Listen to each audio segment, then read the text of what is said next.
Welcome to Readerzz, the podcast for the lifelong learner. Join us on our weekly dose of wisdom where we talk about the real-life lessons and applications of books. Enjoy! Welcome back to Readerzz, everyone. Today we are once again joined by Ruby Ryba, screen time strategist and author of How to Stop Scrolling. Welcome back to the podcast, Ruby. Hey, thanks so much for having me. Yeah, looking forward to this. In part one, we really built the foundation, right? We changed the space around the phone. Now, it seems like we're almost moving from environment to inputs, right? We're talking about the constant pings, the colors, and the cues that make our phones almost feel like slot machines in our pockets. These next 7 chapters are all about quieting that noise and kind of rediscovering what focus really feels like, right? So without further ado, let's dive right in. Great.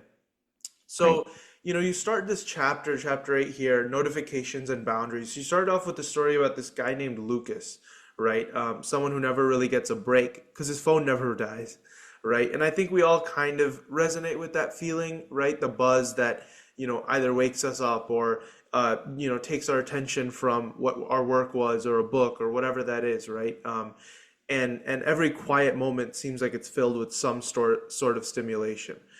I kind of want to ask, right, because we've all heard that it takes our attention, right? But we hear so many sounds through the day. Why is it that that specific ping or, the phone sounds seem to get our attention so much more? And why do so many people end up falling into that trap?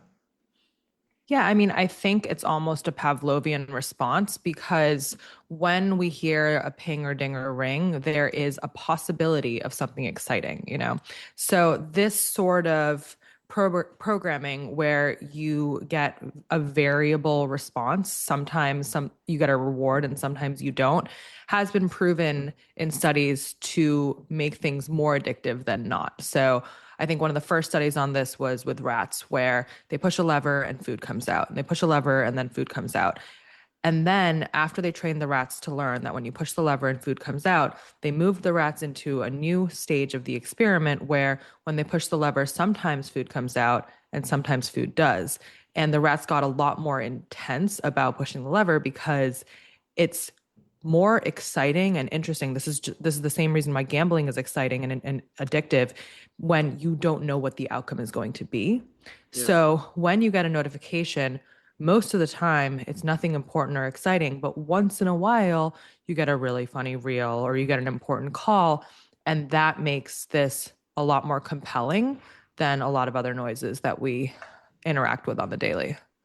Yeah, I think it's really cool how, later in this chapter and in the next chapter, you talk a lot about how visual triggers is a big role that plays into kind of how we view screens and how they're able to also pull us in, right? Because, the real world may be, as engaging as it is, but, somehow we always end up getting pulled back to this, whatever, 6-inch phone that always has our attention, right?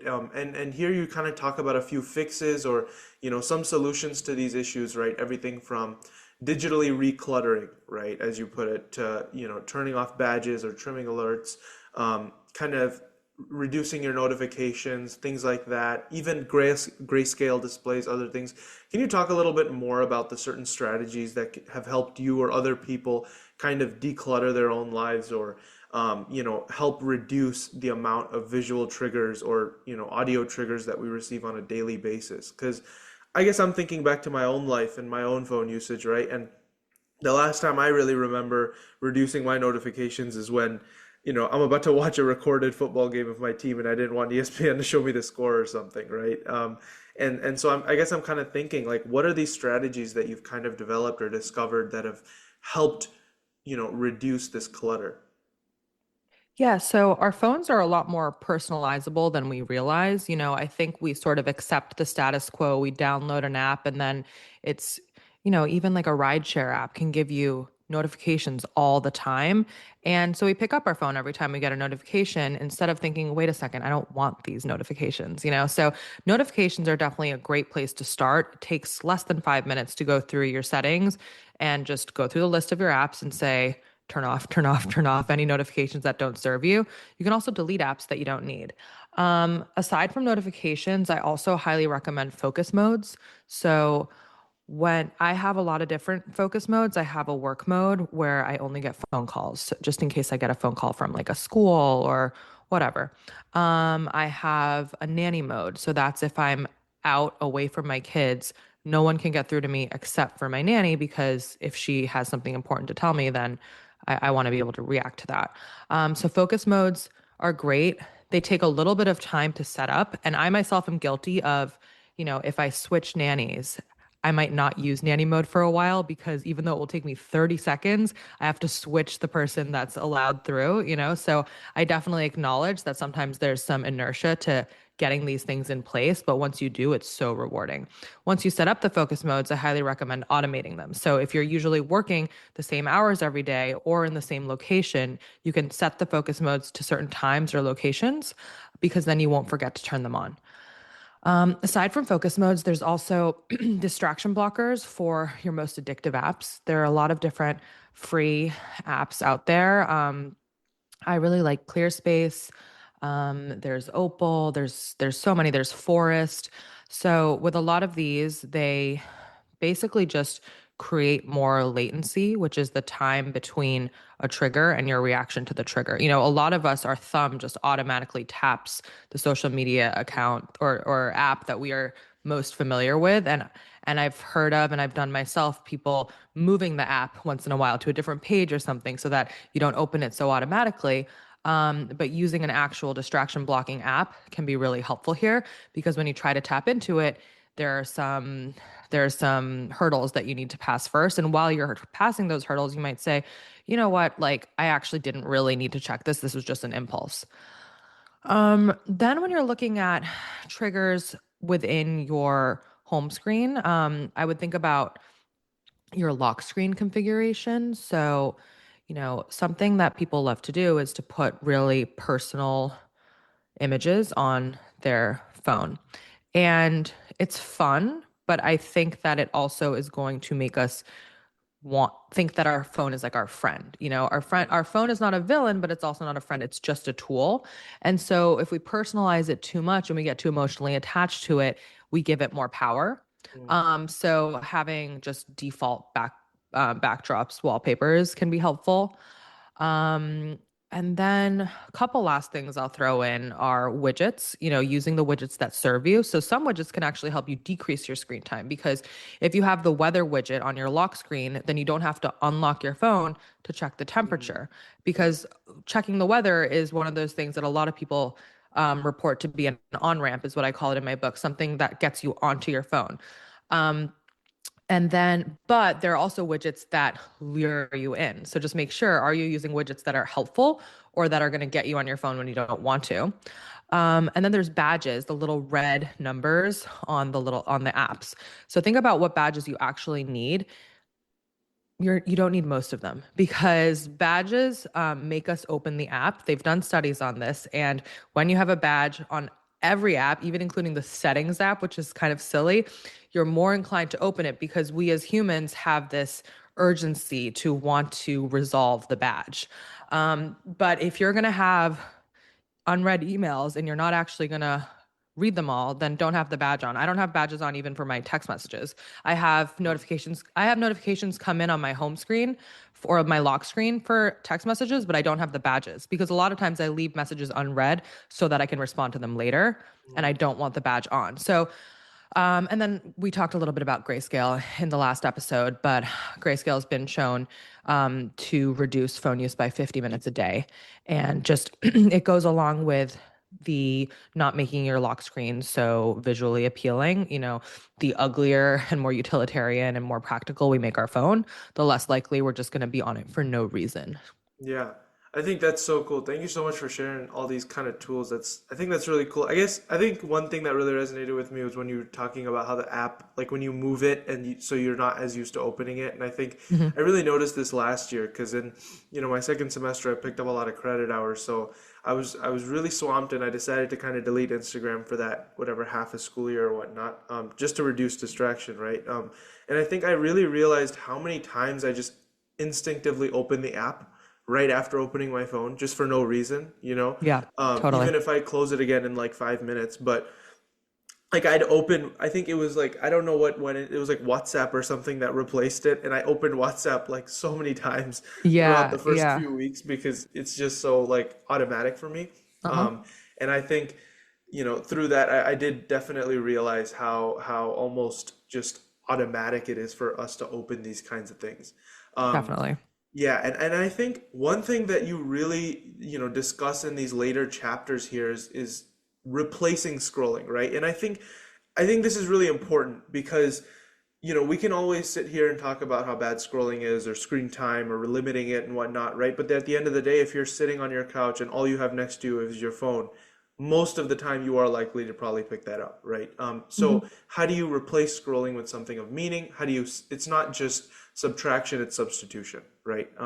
So I'd love to hear a little bit more about some of these habits that you've seen people rediscover once they've stopped scrolling, or what people can actually look forward to, when they implement these changes. Because as much as everyone can be like, oh, I want to be on my phone less, they don't know what they would do without it, and that sounds maybe a little dramatic, but it is the reality, because I think I noticed this myself last year when I didn't have the phone. It's not like I'm addicted or I needed it or I started like twitching or something, but the fact is that when I had a moment of free time, right, that was the first place my mind went, and then I had to think, okay, what else do I want to do? So what have you kind of seen people do instead, or how can we be more intentional about our habit creation so that, our replaced time can feel meaningful? Great question. I mean, I think what you are doing is a great first step when you don't have your phone, literally even saying, wait, I don't know what to do, acknowledging that and saying, what do I want to do? That is really helpful. I think because so many people have their phones in their faces all the time, we don't even have time to have that inner dialogue of what do I want to do? And instead, we're sort of getting broadcast content which we then mimic instead of actually thinking for ourselves in terms of what we want to do. So this is where it gets a little bit more challenging. This is where the real work begins. You can turn off all your notifications, you can put your phone in another room, and now you have to decide what do I want to do with my life, basically, which is a much harder question to tackle than to just pull out your phone. And I think pulling out your phone is the path of least resistance, and that's why so many people are compelled to just do that. So if you're in a situation where you don't really know where to start, first, I want to say that you're not alone. This is really normal, but I do have some prompts that can help you to brainstorm. And I want to emphasize, just like with everything else, it's trial and error, So when you have, I always say, action first. It's one of my biggest pet peeves when people are deliberating over decisions. Should I, shouldn't I, whatever, And so, for example, shortly before I started working on this book, I had two ideas. I had the idea of working on this book, and I had the idea of starting a pickleball place because I knew that pickleball was taking off and I knew it would be a good investment. And for a week or so, I thought, like, which project should I tackle? But thinking about it wasn't helping me get anywhere. And so I said, okay, let's just pick one, and I'm going to do a mini prototype. So I said, okay, let's say I start the pickleball place. I scoped out a location. I looked into competitors. I looked into what the local parks department was doing in terms of next year and how many public pickleball courts were going to be available, which would compete with my private pickleball court. I looked at other companies that were doing this to try to understand the business model. And after I did this for a few days, I didn't like it. It was boring. And so that gave me enough information. And I said, okay, I'm not going to pursue this project because I don't want to. So then I started working on the book instead. And then I really liked the project. And so that's just one example of you're not going to just sit on the couch for hours, think of a wonderful idea, and then start it, and then you have your purpose and calling in life, and your calling might change. You might be really interested in something, work on it for a little bit, and then change your mind, and that's all okay. So I just wanted to put that out there first. So if you have big goals, you can start there, start from the big picture, and then get practical.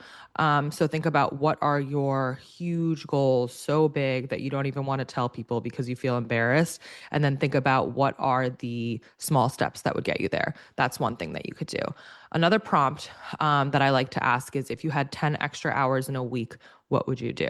So that's a really fun question because I think a lot of times we think in order to get time, we need to save it somehow. But just for the purpose of the exercise, you think like free 10 hours, what would you do? No consequences, and that can get the ball rolling. And then lastly, I like to think about the three categories, if you're still stumped, of joy, rest, and goals. So, goals we already covered a little bit, but it can be big or small. And then joy. What brings you joy? What did you used to like doing when you were a kid? When are you like so totally present with your friends that you forget about what's going on around you? And then what do you find restful, restorative? Do you like reading? Do you like knitting? Do you not? Do you like to meditate? Do you like to just take long showers? Like, there's so many things that can sort of restore us that we don't pay attention to. So, starting to pay attention to these sorts of prompts can really help you to think about what you want to fill your newfound time with. Yeah, I think something that's really cool that you bring up a little bit later, and also just something I was thinking about, right, is transitions. Now, I think, it's cool because, when you're in that scrolling mood, right, or on your phone, or whatever you want to call it, I think it's almost like this kind of latent situation of you're just sitting, you don't have much else to do, you just do it, right? Now, all these goals and these actions that you can take, obviously, it's productive, it's great, and I think a lot of people, when they look at their lives, they maybe wish they could do that or hope that they would. But a lot of times it just doesn't happen, right? And I think this is where you introduce the concept of habit stacking, which I thought was really cool because, like giving an example from my own life, right? Obviously, I'll sit down and I'll scroll every now and then, and it wastes a ton of time, right? But another thing I really enjoy is basketball, right? And you can wake me up in the middle of the night and I'll probably play a game. But realistically, like when I'm sitting down and I'm on Instagram or something and I have a couple minutes or whatnot, my first thought isn't to go play basketball, right? Of course, two Now minutes isn't a big obviously, enough window. Yeah, makes exactly, sense. exactly. So I think those transitions are so important because of the fact that if you have, sort of a habit stacking, transition that you've built for yourself, it can help you go smoothly from this act of mindlessly scrolling to something else that may be more productive. Whereas, if you gave someone a choice of, do you want to just scroll after you're done with your work, or do you want to, go do this productive thing? Obviously, idealistically, they may say one, but realistically, they'd probably do another.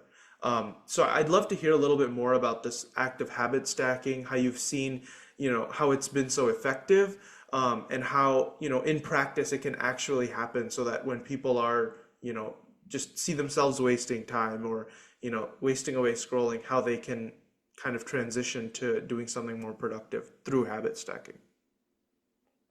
Yeah, so with habit stacking, you take something that you're already doing and then you add something new. So, if there's something that you want to do, like let's say you've decided you want to journal at night, um, it wouldn't be uncommon to keep forgetting to journal, right? Because you're just in the habit already of scrolling on your phone before bed. So one way that you could habit stack there is maybe you put your journal next to your toothbrush or on your pillow so that when you go brush your teeth, which is something that you do every evening, or when you go to bed, which is something that you do every evening, you see the journal and you're like, oh, right, I'm supposed to do this.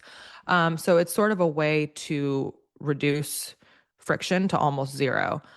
And then in terms of transitions, when you're transitioning from one thing to another, I definitely think that's a key scrolling time when people are waiting for coffee or getting on the elevator. And I think it's sort of a personal choice. But for me personally, I try not to use that time to scroll because I think there is an opportunity cost to that. And Brendan Burchand, he wrote a book called High Performance Habits.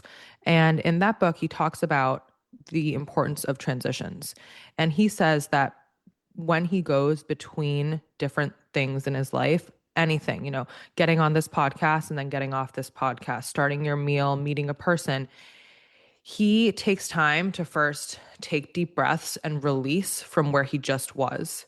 And then he visualizes how he wants to be going into the next thing. And I've tried this before and it can be really effective. Sometimes you just walk into a meeting or a conversation and you're like, oh, wait, who am I talking to? What sort of energy do I want to bring here? But if you take a couple of seconds or even just a minute to think about how you want to be present in a moment, I find that to be really helpful.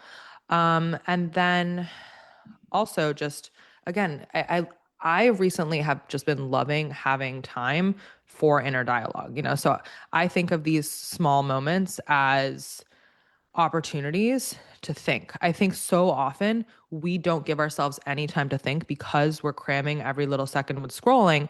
And then all of a sudden we're like, oh my God, I'm so overwhelmed because I have all this stuff to do and I don't know when to do it, blah, blah, blah, blah, blah, blah, blah. And it's because we've been filling these little gaps of time where we could have actually been sort of organically processing a lot of information in terms of what's going on in our own lives. So filling every moment with screen time is almost a way of avoiding your life, even though it might not feel that way. And then all of a sudden you have a whole day to process because you haven't been processing anything that's been going on that day. Yeah, I think both those points really resonate with me. I think the second one that you mentioned, right, about just taking a moment to think. I recently watched this Harvard Business Review video, right, on something called the default mode network. And I'm sure a lot of people who are neuro majors or, doctors or whatever can probably hear this and know what I'm talking about. But essentially this idea that, all of the time now in our day, we are constantly occupied, which means our brain doesn't actually get time to just think, right? Like think the hard things, think the things that you can't figure out in just 2 to 5 minutes. Oh, what am I going to eat for dinner today? Or, who's going to pick the kids up or whatever, right? But really deep thoughts about a certain level of purpose or meaning or why am I doing what I'm doing every day. And I think we get caught almost in this rat trap because of that. And I think the fact that you mentioned that you've really been enjoying having time to just think like that is a clear indicator that cutting this time out for us to actually activate our default mode network is so crucial to our being happy, satisfied, I don't know, getting good sleep at night, whatever it may, reflect back to. And I think that's so cool. And then the first point you also made was really interesting, right? And taking a couple seconds before you actually hop on that, right? Just pausing for a moment. And I think this is a perfect segue into that last chapter. And here I'll ask this question and we'll wrap it up. But I think here you really introduce the concept of slowing everything down, right? Now this is really simple. It's very easy for us to say, but I think it's really cool because so often, like, we already talked about this, but we just open apps or we just, start doing things without thinking about it. And I think more often than not, that's probably the biggest issue when it comes to scrolling or just mindlessly getting on your phone or whatever you're doing, right? And here you kind of talk about introducing friction on purpose, taking a few extra steps that remind the brain to, is this a choice I want to actually make? And I'd love to hear a little bit more, as kind of a wrap up here about some creative speed bumps, that you've seen people add to make scrolling less automatic and why that waiting 5 to 10 seconds actually, does change that urge. Why does it make you not want to scroll anymore or maybe think twice about that decision? Yeah, so we basically want to increase latency, which is that time between the feeling of I want to check my phone and actually checking your phone, because that gives you time, as we were just talking about, to think, do I actually want to do this? And then you also want to decrease latency for things that you want to do. So, Mel Robbins, her famous book, the 5 second rule. It's funny, I'm blanking on it. The 5 second rule. She says, when you know you want to do something, just count down 5, 4, 3, 2, 1 and do it. And that's a way of decreasing latency because you are not giving yourself time to talk yourself out of it. In terms of unwanted behaviors, you actually do want time to talk yourself out of it. So that's kind of the foundation here. In terms of how you create latency, it really is kind of specific to you. A really easy and common one is just to put your phone in another room, because if you're comfortably sitting on the couch watching TV, and you feel like picking up your phone, you probably are not going to want to get up from your comfortable spot on the couch and go get it. So it can be something really simple and really physical. Or you can do things like turn off your Face ID, is something that people like to do, because then you actually have to put in the password. And while you're putting in the password, and you can make your password a really long one, you can ask yourself, is this something that I want to do? The distraction blockers also bump into that. There's really just so many creative ways that I've seen Yeah. people increase latency. Yeah. So you can find something that suits you. Think about when do you respond to the trigger really quickly, And then how can you eliminate that or lengthen that amount of time? Yeah, that's so cool. That's so cool. And with that, we'll wrap up part two of how to stop scrolling. I think today was jam-packed, right? We talked about everything from reducing visual triggers and notifications to actually incorporating new habits so our time doesn't feel empty, right? And then we wrapped up with the importance of taking a moment of pausing, of stillness when it comes to our devices or when it comes to certain habits that almost just feel automatic to us. So next time we'll explore part three, identity and attention, right? Where, you talk a lot more about scrolling not just as a habit, but almost as a mirror of who we are and what we value. And I think that's the time we'll have some, maybe borderline difficult conversations about what this really reflects about our own habits, our own personality, and who we are. But as for right now, Ruby, thank you once again for joining us today. This was fantastic. Thanks so much for having me, and I'll see you next time. Yes, absolutely. And a big thank you to our listeners. Always appreciate your support. We'll see you next time. And until then, keep on learning, keep on changing, and keep on growing.